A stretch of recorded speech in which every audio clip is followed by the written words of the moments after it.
This is Albert with Brewed Thoughts, and we are here today with German. Yes, Last time we interviewed Ed, and here is German this time, and we're going to get to know German. We're going to break him down a little bit, and he's going to... Your intro got your own wrist, by the way. he's going to share some stuff about himself. So I want to... I mean, I don't know where to start here, but... congratulations, bro. Thank you. For what? What did I do? What did I win? Surprised me today. Oh, that's right. You came to our house. You came to my house here, and we're doing the pod, and Dropped the Woj bomb. yeah, you definitely did, dude. You dropped the Woj bomb on us. You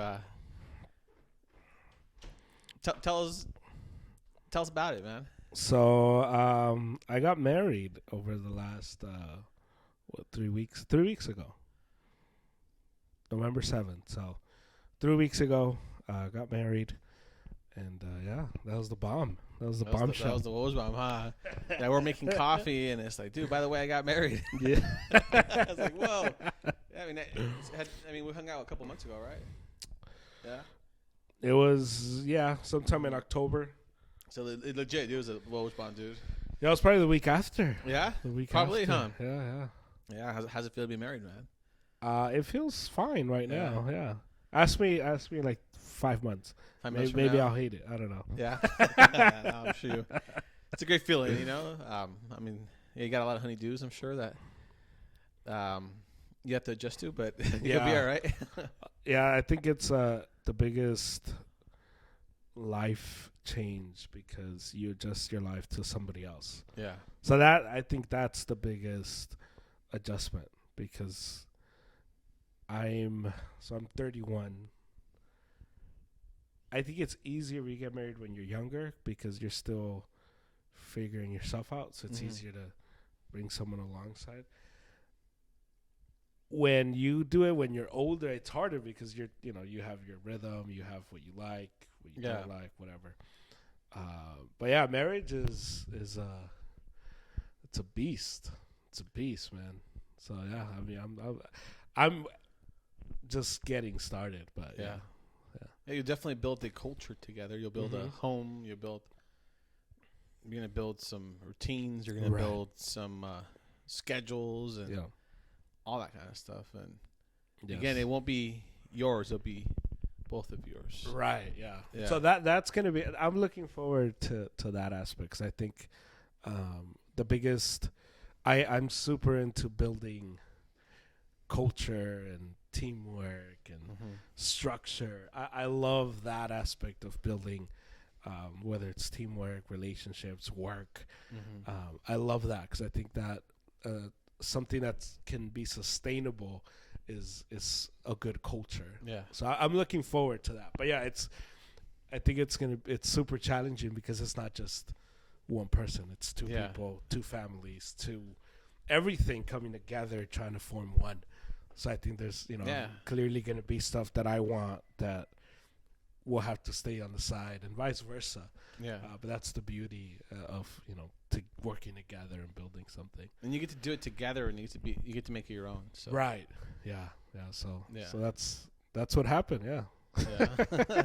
That's good, man. Well, congrats on that. And, looking forward to the next interview where we get to talk about how it's going, the dude. update. Yeah, hopefully it's going great. But I'm sure it will. Yeah.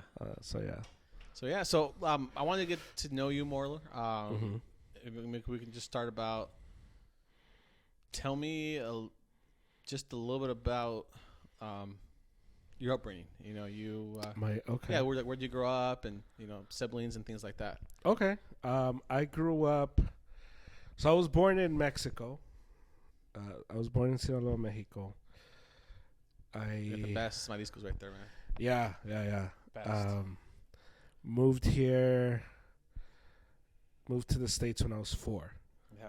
So Christmas Eve, 1994. Oh, you remember the exact date? Yeah. It's on my doc application. That's why I remember. Entered through Brownsville, Texas. Okay. So lived in Texas for, I don't know, like a year, no more than 2 years. and my parents split up. They got divorced, and we moved to California. And so I grew up in LA, in Cudahy specifically. And I went to school there, went to school in Teresa Hughes. And for a long time, it was just my sister and my mom and I.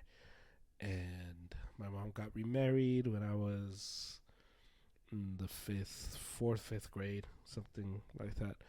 And so I have three sisters, one little brother. And yeah. So my upbringing was, my mom was a single mom for a long time. So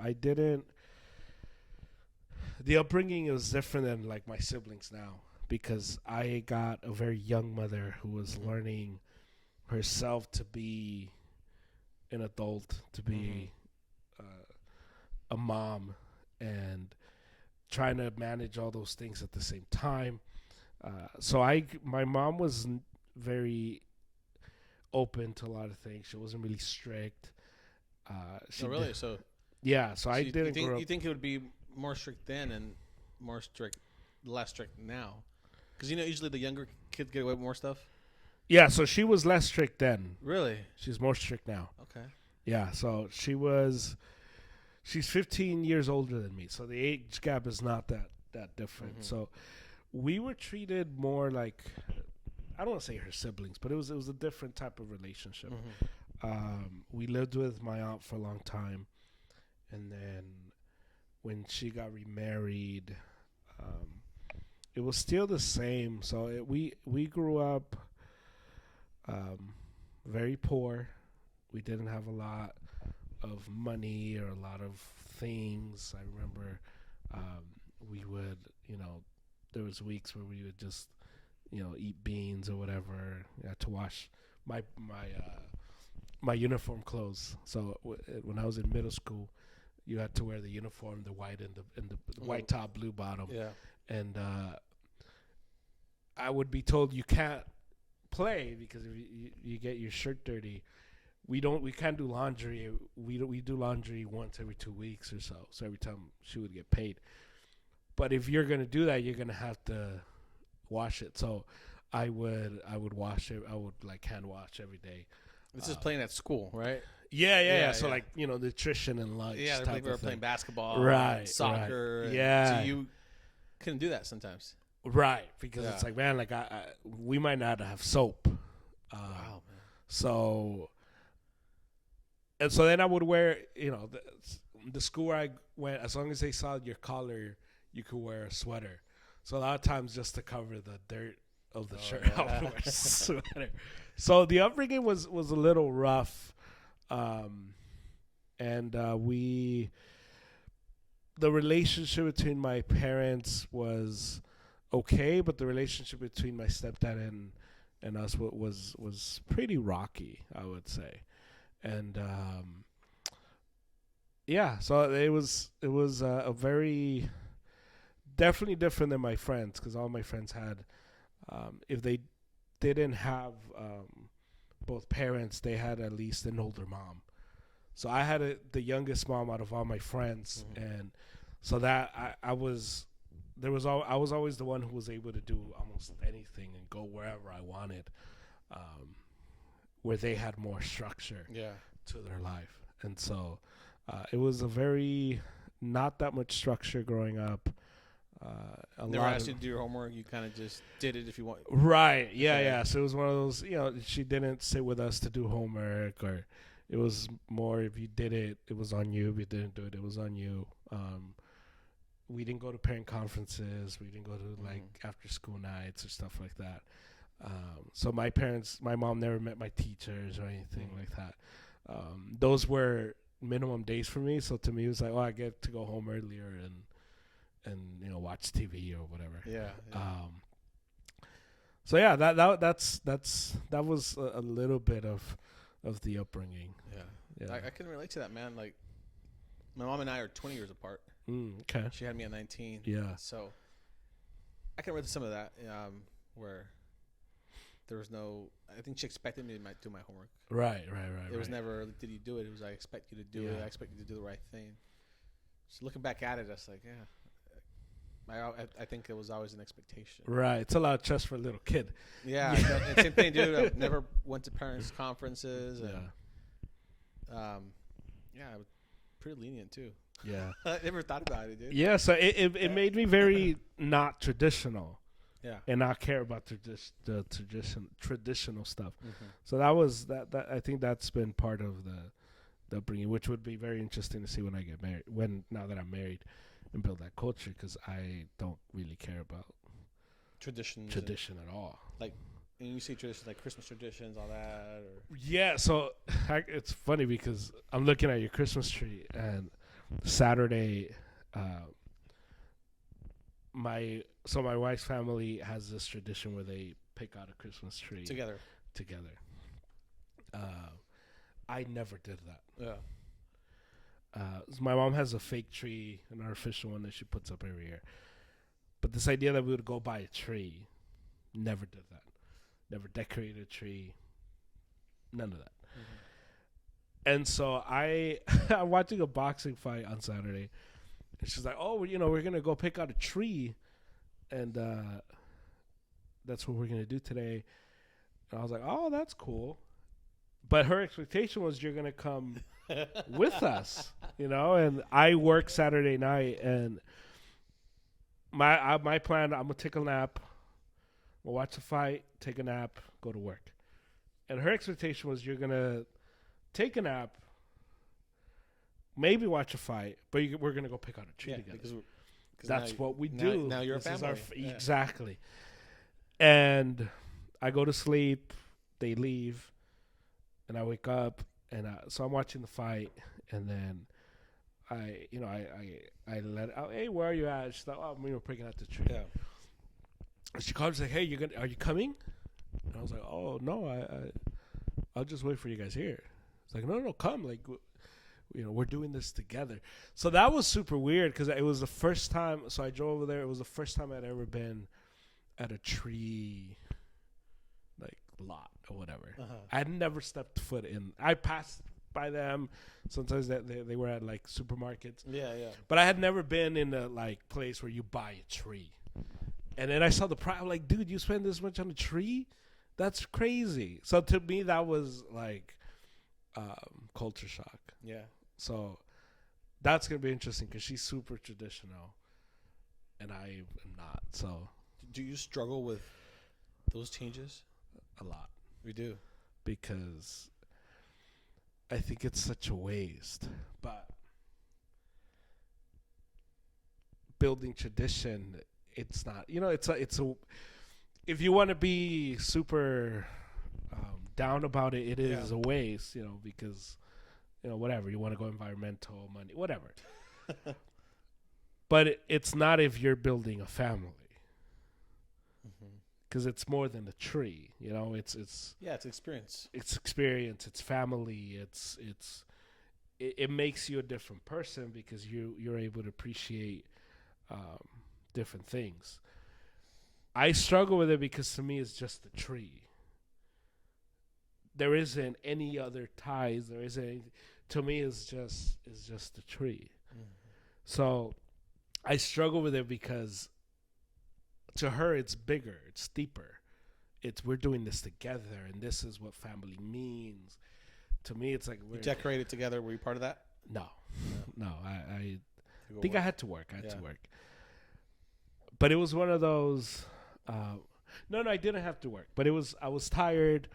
They did that Sunday, and I was tired. I went to a friend's, gender reveal after church. Came back. I was tired, and she's like, "Oh, we're decorating together. If you want to come." And I was like, "Well, I'm not going to be able to make that." But to me, it's like it's just a tree. So I struggle with the bigger meaning because I understand the bigger meaning, but I also it doesn't click. If that makes sense. Yeah. It's hard for me to look beyond. It's just a tree. Mm-hmm. You understand it, but it's hard for you. Do you struggle? Do you feel like that about other things sometimes? Because I struggle sometimes with certain things. I'm like, it's not a big deal. This doesn't mean anything. I struggle with that with almost anything that's traditional. So like Christmas, Thanksgiving,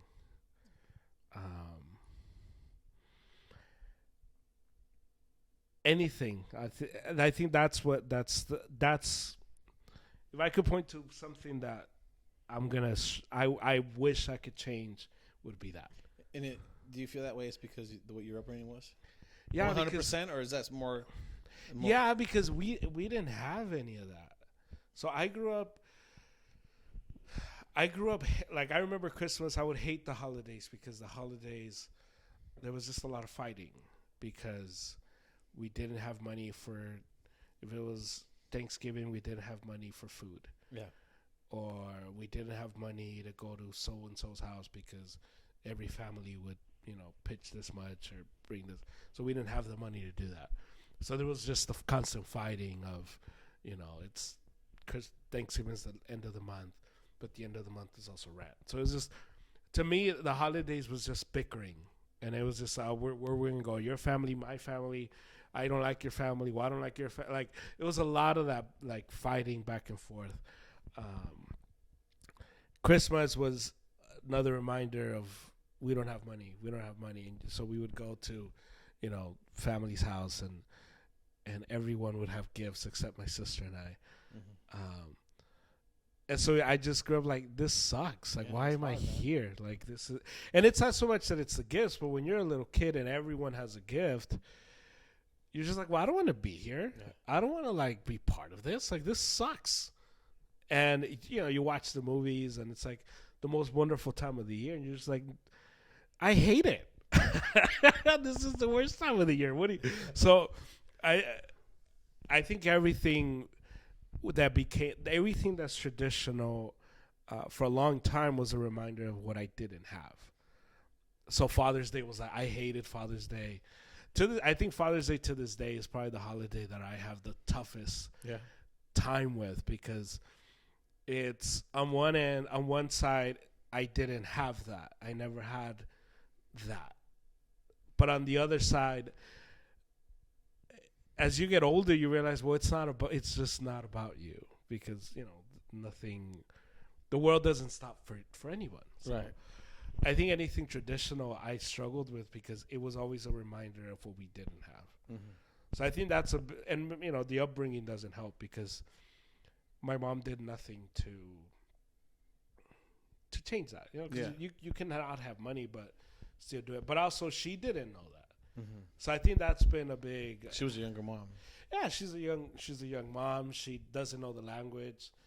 She didn't have tradition. She has her own things that she's going through. She's trying to adjust to getting divorced and getting remarried. Like, she's going through her own adjustments that she didn't have that.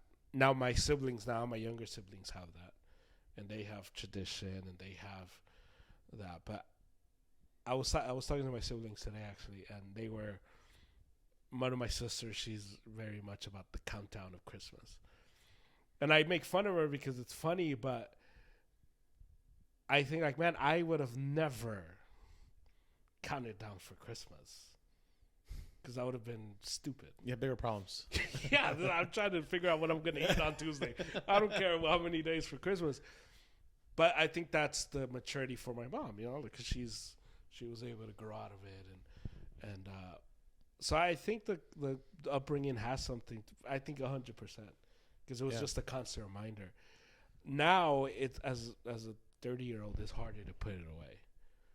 Mm-hmm. It's harder to be optimistic. Maybe being married to someone who has it will help, but not having it definitely made me like, oh yeah, this is like, I don't need it. Mm-hmm. I've never needed it. So, and it's hard when the tradition is beyond that, because it's bigger than tradition.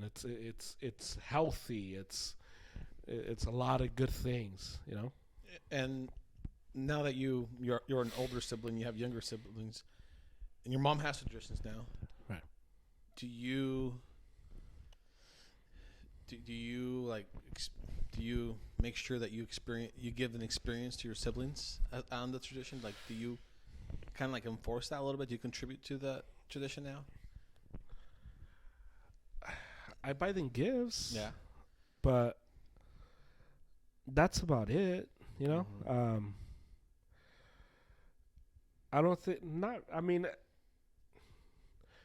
I think being present, you know, I'm present and I give them gifts or Thanksgiving, I go to the dinner or whatever. But I don't do much beyond that. Like, I don't, my mom, you know, set up the tree. I wasn't there for that.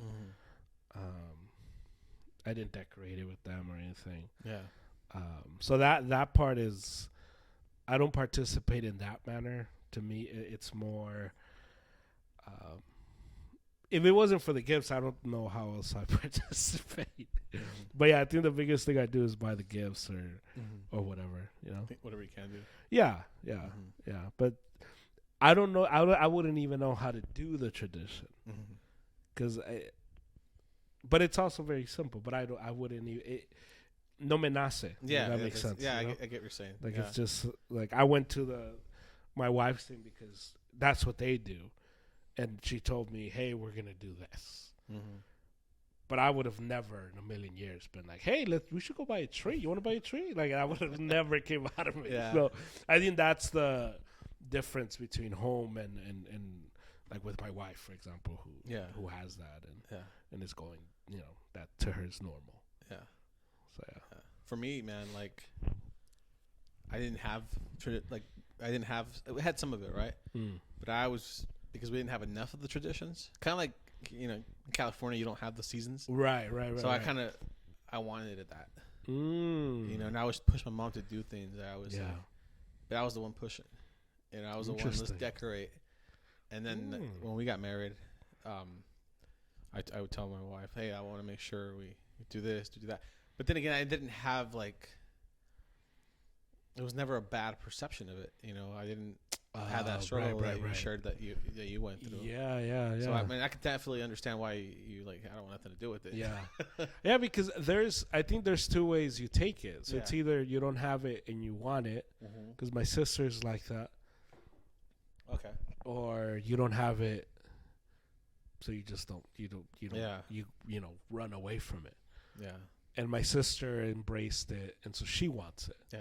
And I think it's healthy. Like I think the thing is, I recognize it's unhealthy, and I want my kids to have those things, and I want my kids to have like reminders of, you know, it's December. Oh, it's Christmas time, and we have a tree. Yeah. Because I think it symbolizes stability, and it symbolizes unity and togetherness. So I think all that stuff is good.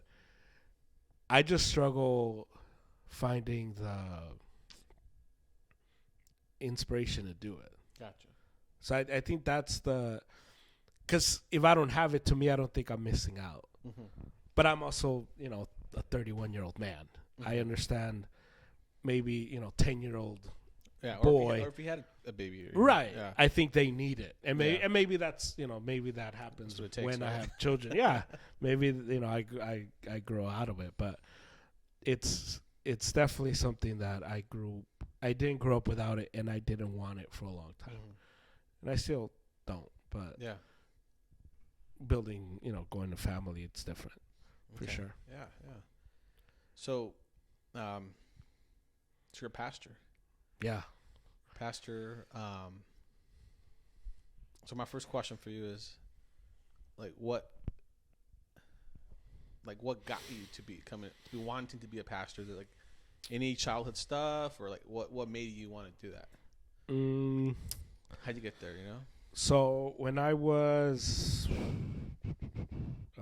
became a Christian when I was 14. Yeah, 14.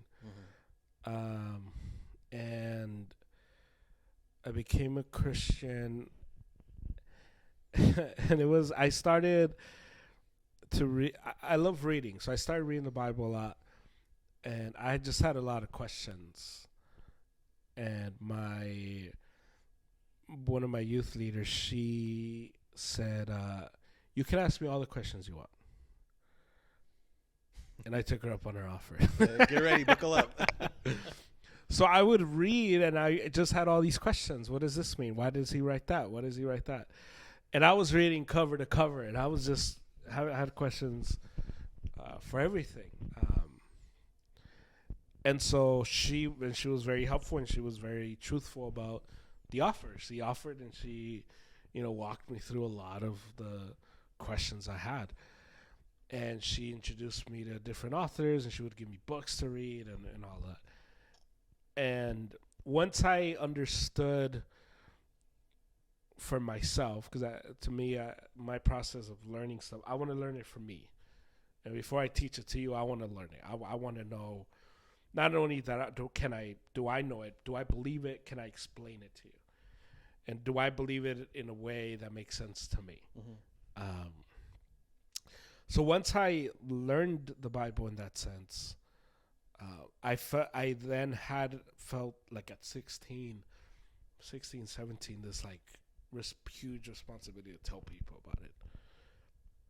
And at 17, I was like, you know what? I feel like I'm called to be a pastor.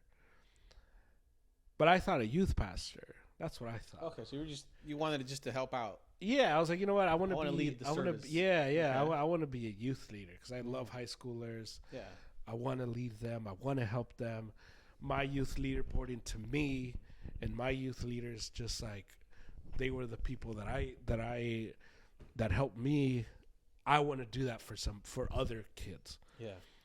So I'm gonna pursue to be a youth pastor but it started because I felt like I would read the Bible, I would learn the Bible, and I felt a big responsibility to tell people about what I learned. Mm-hmm. And I just became very passionate about teaching it. So once I started teaching, I just pursued it. So it wasn't until when I was 18, I was telling somebody from the church, I can't wait to be, that 40-year-old youth leader who's, I'm older, I have my wife, but I'm also like super like high energy because I'm with high schoolers. Yeah. And she said, I don't think you're going to be a youth pastor. I think you're going to be a senior pastor. And I had never like thought about it, considered it. To me, I was just going to be the crazy youth leader who's, trying not to get the church burned down. But I would notice that the more I would teach, the harder it was for me to bring down the messages.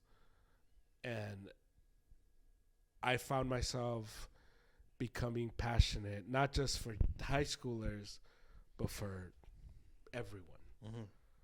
And so I would like talk to the older men, and I felt like, man, I need to tell you about Jesus. I need to tell you about what I learned. And so I was just like, oh, that's weird. And I, whatever. And I kept being a youth leader, and it wasn't, so I moved churches. I started going to this other church, and it was there that I became very passionate about adults and passionate about teaching them about Jesus. And that's when I was like, oh, okay, this is not just youth ministry anymore. This is bigger than that. So that's when I pursued it. And then I was 21 when that happened. And that's when I pursued it. But it was really out of passion, and then people would confirm it, people would see it, people would. So it was just. I mean, it started with with one confirmation, and it kept going. And kept going. Yeah. So it just every step I would find. It was always passion. So it was always not just passion, but just this like responsibility. I felt like I was responsible to tell people what's in this book and to explain it. And that never changed. That has never changed. That's always been there. And then there was people who would confirm it. People would understand it. People would. I remember at my first teaching opportunity, I was leading the junior hires, and I took them through the book of Deuteronomy. And I remember some of the youth leaders walked in, and they were just listening. They were just checking it out. And they were like, I was like, hey, open up your Bibles. We're going to go through the book of Deuteronomy. And after, they're like, you can't teach them the book of Deuteronomy. What are you doing? That's such a boring book. I'm like, no, they can learn it. It's the Old Testament. What are you talking? And because they thought I was going to go like Matthew, or something like that. Or you in that one. And I was like, no, I'm going to teach them Deuteronomy. Teach them about Moses and the priest and all of that. And so every place of teaching, I found that people would learn and people would understand, and so people would confirm, like, yeah, you should be doing this. You need to be doing this. And when it got to adults, it was the same. So when I started teaching adults and I started teaching in Spanish, that was a big transition, because up until then it was only English. I didn't even own a Spanish Bible. Oh, yeah. So the first few months was rough, because I would think in English, and so I would think in English. I would write my sermon in English, and then I would have to translate it. And oh wow, that was really tough, because I think everything in English. Well, I used to. Now I think I'm better at thinking biblically in Spanish. Mm-hmm. But at the time it was super rough. But it was a lot of confirmations throughout the journey that really helped. But because you do need that as well. If everyone says you suck and you still want to do it, you probably shouldn't be doing it. But yeah, it happened when I was 17. I remember I would tell my mom, I'm gonna be a pastor. She's like, you're crazy. She wouldn't believe you. No. And I would tell her, I was like, I was 15 when I wanted to be a pastor. Did she go to church too, or no? So it wasn't even. Yeah, so she didn't go to. We used to live with my aunt, and we had to go to church. You had to go to church to live there. Oh, okay. It was one of those homes. So that's how you got introduced. Yeah, so we started going to church. Mom gets remarried, and we stopped going to church. And things were really bad at home. I always wanted to get out. I always wanted to leave. And so the church where I grew up was like no more than 10 minutes walking from the house. Oh, wow. So one Sunday I just got up. I'm like, hey, I'm going to go to church. And I just started going. And so I would go inconsistently. So I would go once a month or whatever. During football season, I would go a lot less. Because at 14, I just needed to watch sports. So, so I would go inconsistently. And then I started going to a youth group. And I didn't stop. So I would tell her, like, I'm going to be a pastor. She's like, you're crazy. What are you talking about? And on top of that, she was like, no, don't do that. They don't make money. Like, no, you need to get a job that pays you good. Like, no, that's what I want to do. And so I remember when I got baptized, I told her the day of. I'm like, hey, brother, I'm getting baptized today. I don't know if you want to go to that. Oh, really? I'm getting baptized if you want to come. So, yeah, I would go by myself. Then I would take my sister. And so we would walk to church together. Yeah. So, yeah, at 15, it's when I felt like that's what I wanted to do that. Yeah. Wow. So how long have you been a pastor now? It's been, we started 2016, so I was 25. So 6 years. 6 years. Wow. Yeah, 6 years. I remember, like, you and I had met briefly. Yeah. At one of the Flores' events. Mm-hmm. And then, I would once in a while, I would hear conversations about you. Like, hey, German became a pastor. I'm like, yeah. German? Yeah. Oh, like, oh wow. and you're like, that was his dream. And I'm like, wow. But it feels like that was yesterday, dude. And like, yeah. And look at you now. It's been 6 years. Yeah, 6 years. And they flew by super quick. Yeah. Super fast, yeah. What would you say has been the biggest challenge doing that? The biggest being young. Yeah. Yeah, for sure. I think that it's also been the biggest blessing because as I meet older pastors, I obviously there's advantages, but being young, because you as a pastor you end up speaking on things that are heavy, and being a 25-year-old single guy, and you have to talk about marriage and children and things that I have no experience can get to a 50-year-old, for example, right? Exactly. Yeah. So I think that's been the biggest challenge, because I've had people. I remember this lady, sweet lady. She said when she first walked into the church, she looked at me, and she thought, "Oh, that's not that." She didn't think I was the pastor. She thought I was just the guy giving announcements. Yeah. And when when I went up, she thought, "Oh, he's just gonna give the announcements. The pastor's gonna go up in right the back seat or something." Yeah, this guy is too young. And she said that when I told everyone open your Bibles, we're gonna, she's like, "Oh, he's just a guest speaker." And after, when I introduced myself, so her immediate thought was like, "What can this guy teach me? What can this little?" She told you this. Just yeah. And this is like months after she's been in the church. And all of that. So obviously she enjoyed it. Obviously right. She stayed. And so she was like, and I was wrong. So that's been the biggest challenge, that just being young and teaching older people about things that they know. Yeah. Because I don't speak on marriage out of experience, because I can't. Yeah. And so I would just stick to the Bible. The Bible says this about marriage. So this is how you need to live your life, because the Bible says. And I never tried to apply it to anything, even children and all of that.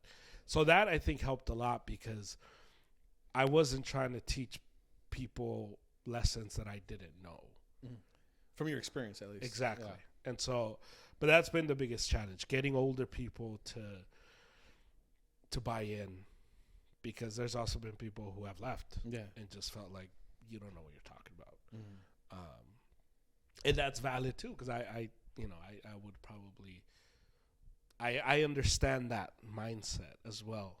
And so being married, one of the things I'm excited being married is that I think my wife is going to bring a lot of validation to being married. Talk about the honeydews and yeah. So exactly. So I think when I talk about loving your wife as Christ loved the church, now there's weight behind that, because I have to learn to do that. Yeah. When I talk about loving when you don't feel like loving, when you're single, that doesn't apply to almost nothing. That applies to almost nothing. Now that you're married, that applies every single day. Yeah, because if you're upset, you still got to be nice. You still got to be loving. If I'm mad at my wife, but some dude tries to beat her up, I'm not gonna be like, "Well, I'm mad at you, so tough." No, I'm gonna step in. So I think that's been the biggest struggle, being a young pastor, young senior pastor, because that's been super rough. And I remember talking to an older pastor and asking him, like, "Hey, like, how do I get these older people to see me as their pastor?" And he laughed, because he started when he was 25 as well. So he's a perfect guy to ask. He's in his 40s, And he laughed, and he's like, you just have to get old. That's what he tells me. It's just, by the men's gray. Yeah, he told he laughed, and he said, honestly, you just have to get old. As you get old and they see you getting old, you build people that they're going to. It's just going to come natural. You just have to get old, and you just have to push through this. And I needed that, because it was one of those. When you're a young pastor, you can overcompensate, because the temptation is, it's kind of like, when the boss's kids take over, they tend to be harsher than the boss, because they're younger, so they want you to know I am the new boss now. So they tend to like be jerks, but it's overcompensation. And as a young pastor, the temptation is to overcompensate and want the respect and want. And I talked to him in a state where I was getting super frustrated because these older people would call me hermano, and I'm just like, I'm your pastor. And I never said that, thank God, but that temptation was there, and he told me that I went through that. You just have to get old, and get married. That was his advice. Get old, get married. Oh, yeah. And it's just, the both of them are checked. Yeah, so now I'm getting older. You're getting older. I'm in my 30s now. Yeah. I just got married, so I think that's been such a big challenge, being young, but it's also a big blessing. I think I do believe being a pastor is a young man's game, that you have to start young, because it allows you to persevere when you're old. I think it's a lot harder to enter the pastoral role when you're in your 40s and 50s, because you have less time, less energy, less capacity to do almost anything. When you're young, you still care enough for people. You're still able to love on people. When you're older, the attitude is, everyone goes through problems, so whatever. And I think that mindset when you're younger is different. So it is a young man's game, and you just have to take your lumps when you're young, for sure. And that's been the biggest struggle. That hopefully in, I don't know, 5 years, when I'm 35, hopefully that's a lesser struggle. Yeah, because it sounds like it's gotten better, Yeah, it's gotten a lot better, but there's still the 30s for someone that's 60. It's like, oh man, my son's 30. I get you. It's such a different. It's a different thing when you're dealing with people that are that older, because they're talking to you as their children, because they have a 31-year-old kid and they have a 28-year-old daughter or whatever. So it is a struggle where when you're talking to a 40-year-old man with a wife and with kids, you're talking to a man. So that's been the biggest struggle, for sure. Yeah. How about the biggest reward? Like, what's been the best part about doing that? Seeing people's life change. Yeah. Seeing people go from believing one thing or understanding the Bible. That's been the biggest reward. Having people. There's one example that I'm thinking of as you asked that. I was teaching this class on grace and mercy and what it means to be forgiven. And after the study, one of the ladies came up to me and she was in tears, and she was thankful that she had gone to the class and that we had the class, because up until that, she said, I thought God was always mad at me. Oh, wow. And I thought God was always out to get me, and I thought I needed to. If I didn't pray every day, if I didn't read my Bible every day, if I didn't go to every service, God was going to be angry at me. So I believed that all these, bad things would happen to me because he was mad at me because I wasn't a good enough Christian. And unfortunately, there's a lot of people who live like that, who think that, they're hard on themselves. Yeah, and they live this, they're condemning themselves. So I was teaching on Romans 8, and where there's no condemnation to those who are in Christ. And so just teaching on that, just teaching on what it means to condemn. So when you have this idea that you're not a good enough Christian because, oh, look at you, you're such a hypocrite because you're doing, but that's condemnation. And the Bible here is saying there is no condemnation, none whatsoever. So teaching that and seeing people's lives get changed as they understand that God loves them and what that means, and the expectation that the Bible doesn't expect you to be perfect. And if you wake up at 4 a.m. to pray, or if you wake up at noon to pray, doesn't matter, because God loves you with his love, not with your love. So that has been the biggest reward, just to see people get change, have the weight come off of just the heaviness of religion and the heaviness of just these legalistic, Christianity, where you have to dress like this, you got to talk like that, you can't wear that, to this like liberating, grace-filled life where as you got to live a certain way, but it's not this rules-driven religion. It's this grace-filled religion with forgiveness attached to it. So that's been the biggest reward, to see people go through that. It's also been a big challenge because you teach older people who've gone to church something, they're coming in with what they believe. And so one of the biggest doctrines to change has been the doctrine of of salvation, of you are called, God chose you, you didn't choose God. So that's been super tough, because especially older Hispanic people, because they're of the belief you can lose your salvation. So that's been super rewarding to see people like, oh wow, like I could go to sleep, because a lot of it's as simple as, if you go to sleep today and you don't repent, you're going to hell. You sleep, you die in your sleep.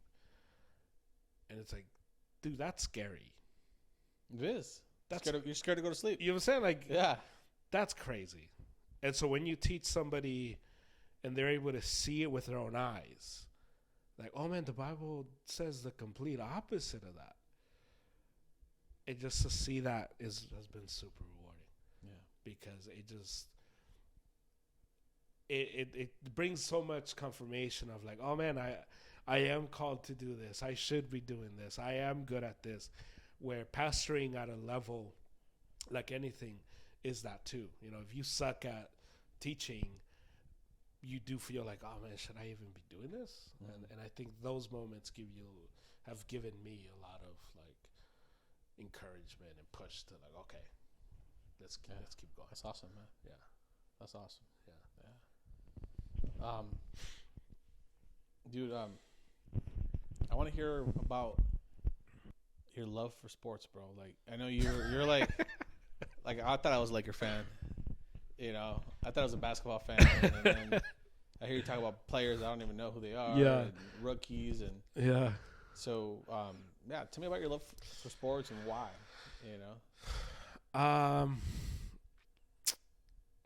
This is your other passion, right? Yeah, that's it's my second wife.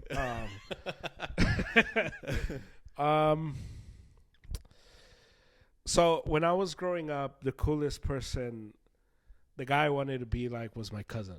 Okay. And he was, to me, he was just the coolest dude ever. And he was into sports. So that's how I got into them, because I just wanted to hang out with him, and all he did was watch sports. Okay. So to hang out with him, you have to like sports. To this day? To this day, actually, yeah. It's different because he's a father now, so now there's like other, but yeah, for the most part, it's all sports. Cool. But so that's how I got into it. That's how I got introduced. And as I got older, honestly, it was the escape. Yeah, it was the escape from everything, from not having money to my parents bickering and fighting, all of that. The escape was sports, and so there was always something. There was always the next season. We didn't have cable, but the Lakers at the time used to play on Cal 9. Yep. At least the road games. Yeah, so purple jerseys. Yeah. I never knew that when I was a kid. I thought when they were wearing yellow, I thought it was old. Oh, plays. I was like, okay. So yeah, that's what I would watch. I would watch them on Channel 9, and I would watch. I think the Dodgers used to play on Channel 5 sometimes. Yeah, KTLA. Yeah, I remember that. So I would watch that. And then Channel 11 always had the game of the week, and football was always on Channel 2 and ABC, 11. right? Yeah, and ABC Monday Night Football. So that became the escape, and I just became consumed. Yeah. And I would watch everything I could, read everything. I would get the newspaper from that would get delivered to school, and I would get the LA Times, and I would go straight to the sports page, and I would just read it and read it, and I would just read the whole thing. And so as I got older, it just became something I love. I love it's weird because I accept traditions in sports. I'm good with those. So it's just the ones in life that I'm not a big fan of. But the traditions in sports, I get it. The chants, the songs, all of it. So you'll embrace it. Yeah. So like, and then that's where it stemmed from, and it was just something that stuck. I don't think it's not an escape anymore because although now it's different because it's not the escape that it used to be, but it is how I rest. Mm-hmm. So it is how when I've had a long day at work or a long day at church, it is how I feel like I reset with sports. It's kind of like the moment to yourself, right? When people like, sometimes I'll wind down by going through my Instagram. Right. Yeah, some people do it by reading a book or whatever. Yeah. So you do it by watching sports. To me, let me just watch this basketball game. Let me watch this. And I love it. I can't get enough of it. I was I thought the older I got, the less into sports I would be because I felt like, I'm going to get into other things or whatever. And I'm finding that the older I get, the more passionate I get, the more I want to consume, the more I want to watch. And so that's how it started. That was the beginning of it. My cousin was super cool, so I want to hang out with him. And then it became, well, this is how I escape from stuff. And now it's just like, that's all I want to watch. Yeah. And what's your best sports memory of all? Of all, like just not necessarily the sport memory, but like what came with it? Like who you were with, or you know what I'm saying? The greatest memory? Oh man.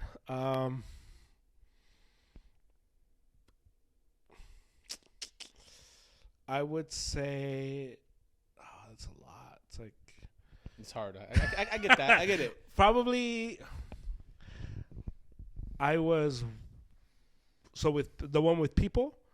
Yeah. The experience with people. Watching the Lakers beat the Celtics Game 7. I remember that with my family. I remember that. Yeah, that's awesome. Probably that one. That was a sweet ending. It was like a boxing match, dude. Yeah. Yeah. That one for sure, because that was the one where I was with people around. Mexico had played early in the game. It was World Cup. Mexico had beat France. I was coming from work, and I remember because it was Game 7, and because it was Mexico had just played, they had closed down Pacific. Okay.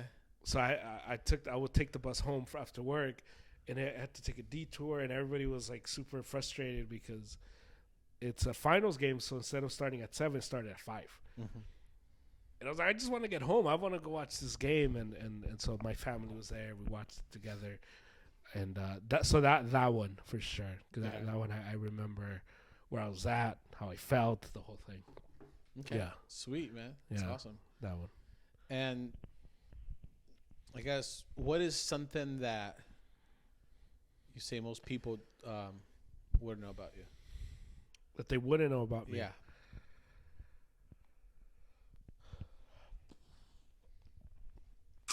That I'm not... that I'm not a people person. Okay. I think a lot of people think I'm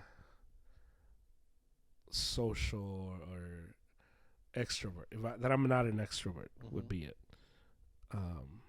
Because when you meet me, a lot of people think, oh, he's an extrovert. He loves being with people. And it's the complete opposite.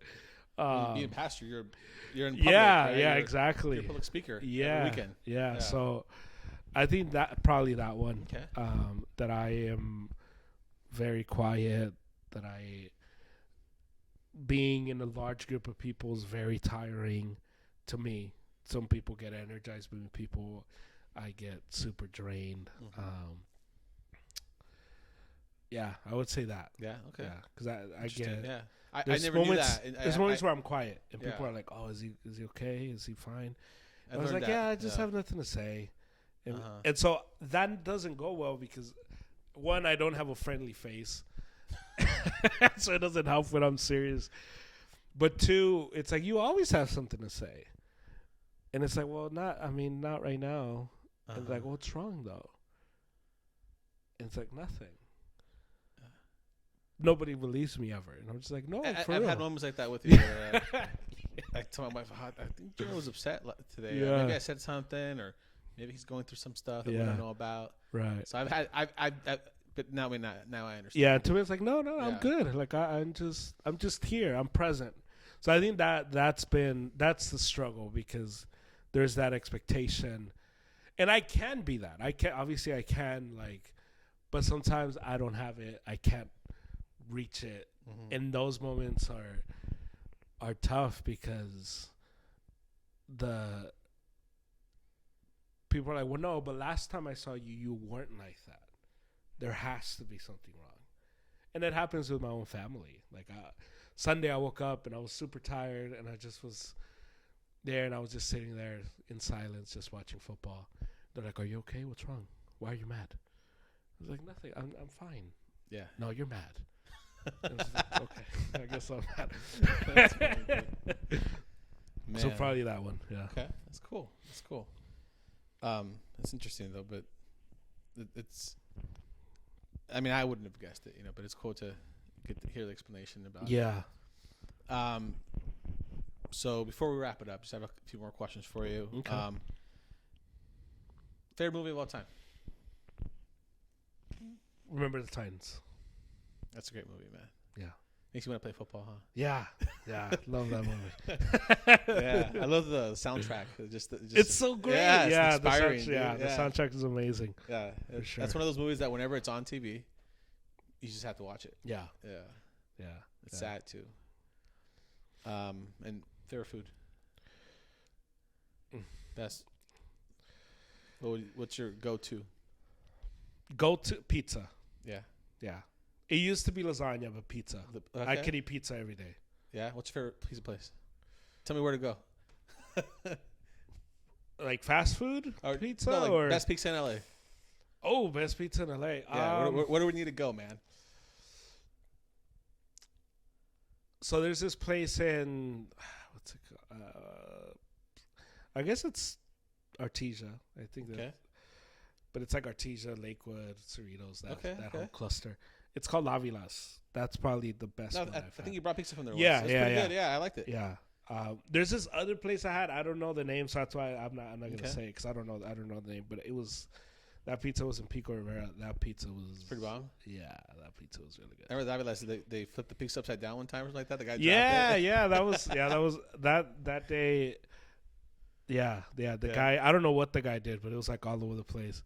And it was funny. They ended up making it right, but it was good. What's that place in Cerritos? I know you live in Cerritos now. Sorry for disclosing your location. No, it's good. Yeah. There's a pizza place that says Chicago Pizza with a twist. Have you been there? I have. How is it, dude? Is it really life changing?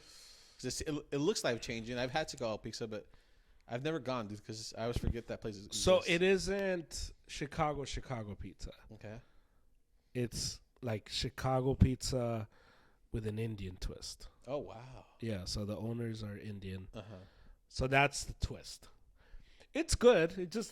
I had the lamb kebab one. Oh, so it has like that kind of meat. Yeah. So that one was really good. They have traditional pepperoni ones, but I haven't tried those. Okay. It's good. It's fine. It's good, yeah. It's not life-changing. Uh-huh. It's good though. It's good. It's really good. It's high-end high-end pizza. Yeah, okay.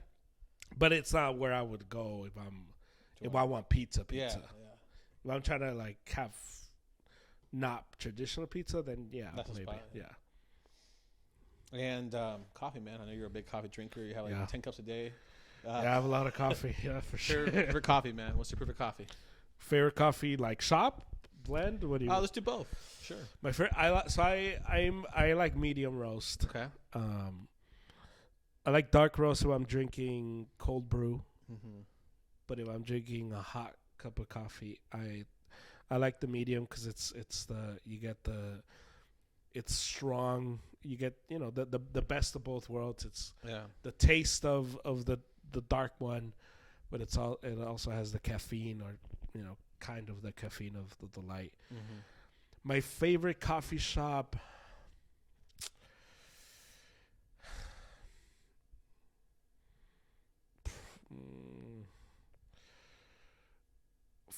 If I want iced coffee, I like this place in Cerritos called